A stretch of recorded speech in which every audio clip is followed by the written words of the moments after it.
දෙවියන් වහන්සේට ප්‍රශංසා වේවා. අද නොවැම්බර් මාසයේ 3 වෙනිදා සඳුදා අපි මේ සතිය බලන්නේ නිහතමානීකම ගැන. මොලොක් ගුණ ඇත්තෝ ආශිර්වාද ලද්දෝයි කියලා ජේසුස් වහන්සේ කිව්වා.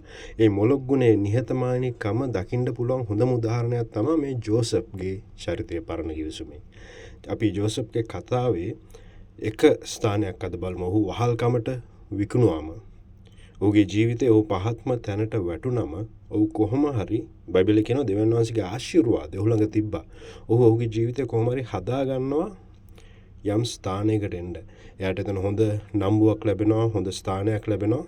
නමුත් එතන යක්ෂයා ක්‍රියා කරලා මෙයා කරපු නැති වරදකට මෙයා දඬුවම් විඳිනවා. ආමෙන්. ඒ වචන අහද්දී අපිට කාවද මතක් වෙන්නේ?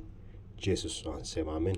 ජේසුස් වහන්සේ උන්වහන්සේ කරපු නැති වරදකට උන්වහන්සේ දඬුවම ගෙව්වා. ආමෙන්.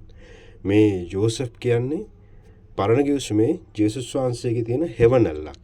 ඒ කියන්නේ ජේසුස් වහන්සේගේ ජීවිතය ගැන අපිට පෙරහුරුවක් දෙන චරිතයක්. ජෝසප් මේ ඔහුට ආපු චෝදනාවට එරෙහි ඔහු සටන් කරන්න ගියේ නැහැ. ඔහු නිහතමානීව ඔහු එක දෙයක් දැනගෙන හිටියා. දෙවියන් වහන්සේ සියලු දේ දන්නවා. දෙවියන් වහන්සේ නොදැනුවත් කිසි දෙයක් වෙන්නේ නැහැ. මං දෙවියන් වහන්සේට කීකරු වෙලා ඉන්නවා. ඒක විතරයි ඔහුගේ සිතේ තිබෙන්නේ. නිහතමානීව ඔහු ඒකට යටත් වෙලා ඔහු ඒ දඬුවම ගත්තා. ඔහු වරද කරේ නැති වුණත් ඒ දඬුවම ගත්තා. ආමෙන්.